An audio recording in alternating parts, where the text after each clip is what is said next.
ਤੁਸੀਂ ਦੇਖਿਆ ਹੋਵੇਗਾ ਇੱਕ ਬੁੱਢੀ ਔਰਤ ਨੂੰ ਫੂਕਣੀ ਥਾਣੀ ਸਾਹਾਂ ਨਾਲ ਅੱਗ ਬਾਲਦਿਆਂ। ਤੁਸੀਂ ਦੇਖਿਆ ਹੋਵੇਗਾ ਇੱਕ ਬੁੱਢੀ ਔਰਤ ਨੂੰ ਫੂਕਣੀ ਥਾਈ ਸਾਹਾਂ ਨਾਲ ਅੱਗ ਬਾਲਦਿਆਂ। ਉਹ ਨਹੀਂ ਜਾਣਦੀ ਕਿਸ ਤਾਪਮਾਨ 'ਤੇ ਲੱਟ ਲੱਟ ਬਲ ਉੱਠਦੀ ਹੈ ਅੱਗ। ਉਹ ਨਹੀਂ ਜਾਣਦੀ ਕਿਸ ਤਾਪਮਾਨ 'ਤੇ ਲੱਟ ਲੱਟ ਬਲ ਉੱਠਦੀ ਹੈ ਲੱਕੜ। ਉਸ ਨੂੰ ਬਸ ਇੰਨਾ ਪਤਾ ਹੈ ਕਿ ਫੂਕ ਕਿੰਨੇ ਜ਼ੋਰ ਨਾਲ ਮਾਰਨੀ ਹੈ।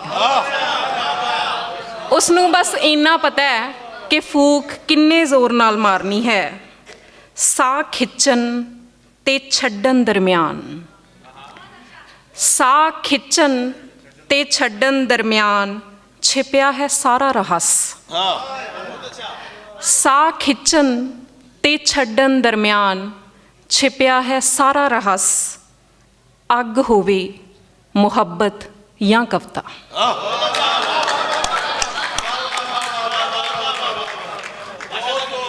ਸ਼ੁਕਰੀਆ। ਹਾਂਜੀ, ਉਹ ਵੀ ਸੁਣਾ ਦਿੰਦੀ ਹਾਂ। ਤੇ ਰਾਜੇ ਨੇ ਡਾਕ ਘਰ ਸੀਲ ਕਰਵਾ ਦਿੱਤਾ। ਤੇ ਰਾਜੇ ਨੇ ਡਾਕ ਘਰ ਸੀਲ ਕਰਵਾ ਦਿੱਤਾ। ਸਕੂਲ ਨੂੰ ਜਿੰਦਰਾ ਲਗਵਾ ਦਿੱਤਾ। ਹਰ ਗਲੀ ਮੁਹੱਲੇ ਚੌਂਕੀਦਾਰ ਬਿਠਾ ਦਿੱਤਾ। ਤੇ ਰਾਜੇ ਨੇ ਡਾਕ ਘਰ ਸੀਲ ਕਰਵਾ ਦਿੱਤਾ। ਸਕੂਲ ਨੂੰ ਜਿੰਦਰਾ ਲਗਵਾ ਦਿੱਤਾ। ਹਰ ਗਲੀ ਮੁਹੱਲੇ ਚੌਂਕੀਦਾਰ ਬਿਠਾ ਦਿੱਤਾ। ਨਵਾਂ ਮੰਦਰ ਖੁਲਵਾਇਆ ਤੇ ਰਮਾਇਣ ਦਾ ਪਾਠ ਸ਼ੁਰੂ ਕਰਵਾ ਦਿੱਤਾ। ਤੇ ਰਾਜੇ ਨੇ ਡਾਕ ਘਰ ਸੀਲ ਕਰਵਾ ਦਿੱਤਾ। ਸਕੂਲ ਨੂੰ ਜਿੰਦਰਾ ਲਗਵਾ ਦਿੱਤਾ। ਹਰ ਗਲੀ ਮੁਹੱਲੇ ਚੌਂਕੀਦਾਰ ਬਿਠਾ ਦਿੱਤਾ। ਨਵਾਂ ਮੰਦਰ ਖੁਲਵਾਇਆ ਤੇ ਰਮਾਇਣ ਦਾ ਪਾਠ ਸ਼ੁਰੂ ਕਰਵਾ ਦਿੱਤਾ। ਸੁਣਿਆ ਇੱਕ ਕੁੜੀ ਪ੍ਰੇਮ ਪੱਤਰ ਲਿਖ ਰਹੀ ਸੀ।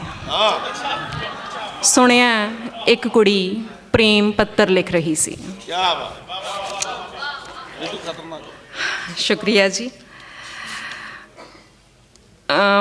ਪਹਿਲਾਂ ਸਵਾਮੀ ਜੀ ਦੀ ਫਰਮਾਇਸ਼ ਹੈ ਜਿਸ ਭਾਸ਼ਾ ਦਾ ਕਵੀ, ਫਿਰ ਉਸ ਤੋਂ ਬਾਅਦ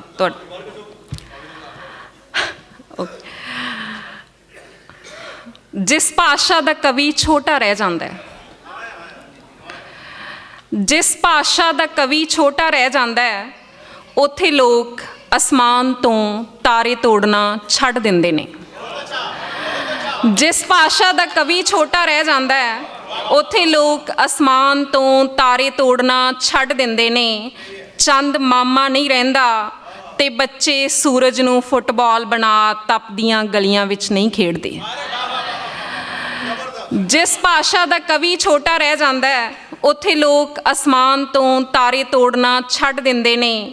ਚੰਦ ਮਾਮਾ ਨਹੀਂ ਰਹਿੰਦਾ ਤੇ ਬੱਚੇ ਸੂਰਜ ਨੂੰ ਫੁੱਟਬਾਲ ਬਣਾ ਤਪਦੀਆਂ ਗਲੀਆਂ ਵਿੱਚ ਨਹੀਂ ਖੇਡਦੇ। ਜਿਸ ਭਾਸ਼ਾ ਦਾ ਕਵੀ ਛੋਟਾ ਰਹਿ ਜਾਂਦਾ ਹੈ, ਉੱਥੇ ਲੋਕ ਆਪਣੀ ਮੌਤ ਦੇ ਗੀਤਾਂ 'ਤੇ ਨੱਚਦੇ, ਸਿਨੇਮਾ ਘਰਾਂ ਵਿੱਚ ਕਲਾ ਦੀ ਮੌਤ 'ਤੇ ਤਾੜੀਆਂ ਮਾਰਦੇ, ਪੌਪਕੌਰਨ ਖਾ ਪੈਪਸੀ ਪੀ ਘਰਾਂ ਨੂੰ ਪਰਤ ਆਉਂਦੇ।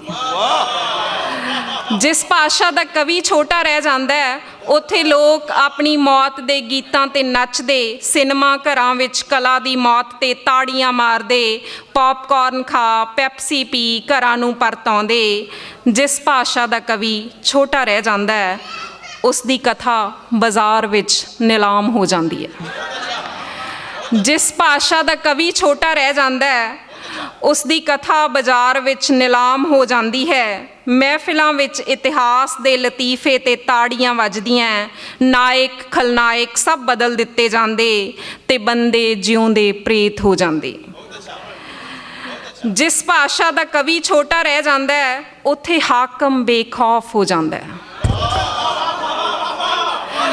ਜਿਸ ਭਾਸ਼ਾ ਦਾ ਕਵੀ ਛੋਟਾ ਰਹਿ ਜਾਂਦਾ ਹੈ, ਜਿਸ ਭਾਸ਼ਾ ਦਾ ਕਵੀ ਛੋਟਾ ਰਹਿ ਜਾਂਦਾ ਹੈ, ਉੱਥੇ ਹਾਕਮ ਬੇਖੌਫ ਹੋ ਜਾਂਦਾ ਹੈ। ਰੱਬ ਉਸ ਦਾ ਚੁੱਲ੍ਹਾ ਚੌਂਕਾ ਕਰਦਾ ਹੈ ਤੇ ਲੋਕ ਦਰਵਾਜ਼ੇ ਹੀ ਨਹੀਂ ਮੂੰਹ ਵੀ ਬੰਦ ਰੱਖਦੇ ਨੇ। ਜਿਸ ਭਾਸ਼ਾ ਦਾ ਕਵੀ ਛੋਟਾ ਰਹਿ ਜਾਂਦਾ ਹੈ, ਉੱਥੇ ਹਾਕਮ ਬੇਖੌਫ ਹੋ ਜਾਂਦਾ ਹੈ। ਰੱਬ ਉਸ ਦਾ ਚੁੱਲ੍ਹਾ ਚੌਂਕਾ ਕਰਦਾ ਹੈ ਤੇ ਲੋਕ ਦਰਵਾਜ਼ੇ ਹੀ ਨਹੀਂ ਮੂੰਹ ਵੀ ਬੰਦ ਰੱਖਦੇ ਨੇ। ਜਿਸ ਭਾਸ਼ਾ ਦਾ ਕਵੀ ਛੋਟਾ ਰਹਿ ਜਾਂਦਾ ਹੈ, ਉੱਥੇ ਹੌਸਲਾ ਵੀ ਛੋਟਾ ਰਹਿ ਜਾਂਦਾ ਹੈ ਕਲਪਨਾ ਵੀ, ਹਕੀਕਤ ਵੀ ਤੇ ਬੰਦਾ ਵੀ ਵੱਡਾ ਨਹੀਂ ਰਹਿੰਦਾ।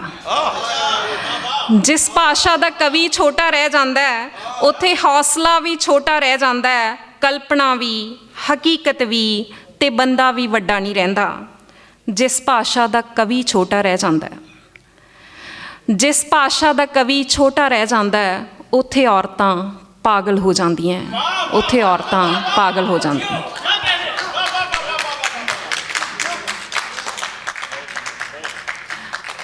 ਅਗਲੀ ਨਜ਼ਮ ਹਰਮੀਤ ਹੁਣਾਂ ਨੇ ਫਰਮਾਇਸ਼ ਕੀਤੀ ਹੈ, ਸੁਪਨ ਸਾਜ। ਉਹ ਸਮਝਦੇ ਹਨ ਮੈਂ ਖਤਰਨਾਕ ਔਰਤ ਹਾਂ, ਉਹ ਸਮਝਦੇ ਹਨ ਮੈਂ ਖਤਰਨਾਕ ਔਰਤ ਹਾਂ। ਔਰਤਾਂ ਜੋ ਸੁਰਖੀ ਨਹੀਂ ਲਾਉਂਦੀਆਂ, ਚੂੜੀਆਂ ਨਹੀਂ ਪਾਉਂਦੀਆਂ, ਗਹਿਣਿਆਂ ਦੀ ਥਾਂ ਕਿਤਾਬਾਂ ਖਰੀਦਦੀਆਂ, ਖਤਰਨਾਕ ਹੁੰਦੀਆਂ। ਉਹ ਸਮਝਦੇ ਹਨ ਮੈਂ ਖਤਰਨਾਕ ਔਰਤ ਹਾਂ। ਔਰਤਾਂ ਜੋ ਸੁਰਖੀ ਨਹੀਂ ਲਾਉਂਦੀਆਂ, ਚੂੜੀਆਂ ਨਹੀਂ ਪਾਉਂਦੀਆਂ, ਗਹਿਣਿਆਂ ਦੀ ਥਾਂ ਕਿਤਾਬਾਂ ਖਰੀਦਦੀਆਂ, ਖਤਰਨਾਕ ਹੁੰਦੀਆਂ। ਜਿਨ੍ਹਾਂ ਦੇ ਪਰਸਾਂ 'ਚ ਕੰਘਾ ਸ਼ੀਸ਼ਾ ਨਹੀਂ, ਕਾਗਜ਼ ਤੇ ਕਲਮਾਂ ਹੁੰਦੀਆਂ, ਅਜਿਹੀਆਂ ਔਰਤਾਂ ਖਤਰਨਾਕ ਹੁੰਦੀਆਂ। ਜਿਨ੍ਹਾਂ ਦੇ ਪਰਸਾਂ 'ਚ ਕੰਘਾ ਸ਼ੀਸ਼ਾ ਨਹੀਂ, ਕਾਗਜ਼ ਤੇ ਕਲਮਾਂ ਹੁੰਦੀਆਂ, ਅਜਿਹੀਆਂ ਔਰਤਾਂ ਖਤਰਨਾਕ ਹੁੰਦੀਆਂ। ਉਹ ਮੈਨੂੰ ਖਤਰਨਾਕ ਸਮਝ ਮੇਰਾ ਪਿੱਛਾ ਕਰਦੇ ਨੇ, ਮੇਰੇ ਘਰ ਦਾ ਹਰ ਕੋਨਾ ਫਰੋਲਦੇ, ਖਾਲੀ ਹੱਥ ਪਰਤ ਜਾਂਦੇ, ਕਿਤੋਂ ਕੁਝ ਖਤਰਨਾਕ ਨਹੀਂ ਮਿਲਦਾ। ਮੇਰੇ ਘਰ ਦਾ ਹਰ ਕੋਨਾ ਫਰੋਲਦੇ, ਖਾਲੀ ਹੱਥ ਪਰਤ ਜਾਂਦੇ, ਕਿਤੋਂ ਕੁਝ ਖਤਰਨਾਕ ਨਹੀਂ ਮਿਲਦਾ। ਬਸ ਉਹ ਮੇਰੀਆਂ ਅੱਖਾਂ ਵੱਲ ਵੇਖਣਾ ਭੁੱਲ ਜਾਂਦੇ ਨੇ, ਬਸ ਉਹ ਮੇਰੀਆਂ, ਮੈਨੂੰ ਨਾ ਇੰਨੀ ਪ੍ਰਸ਼ੰਸਾ ਸੁਣਨ ਦੀ ਆਦਤ ਨਹੀਂ ਹੈ, ਇਸ ਲਈ ਮੈਂ ਰੁਕ ਜਾਂਦੀ ਹਾਂ। ਬਸ ਉਹ ਮੇਰੀਆਂ ਅੱਖਾਂ ਵੱਲ ਦੇਖਣਾ ਭੁੱਲ ਜਾਂਦੇ ਤੇ ਤਲਾਸ਼ੀ ਬਿਨਾਂ ਬਚੀ ਰਹਿੰਦੀ ਹੈ ਇਹ ਇੱਕੋ ਇੱਕ ਜਗ੍ਹਾ ਜਿੱਥੇ ਮੈਂ ਸੁਪਨੇ ਲੁਕੋ ਕੇ ਰੱਖਦੀ ਹਾਂ, ਜਿੱਥੇ ਮੈਂ ਸੁਪਨੇ ਲੁਕੋ ਕੇ ਰੱਖਦੀ ਹਾਂ। ਸ਼ੁਕਰੀਆ ਜੀ।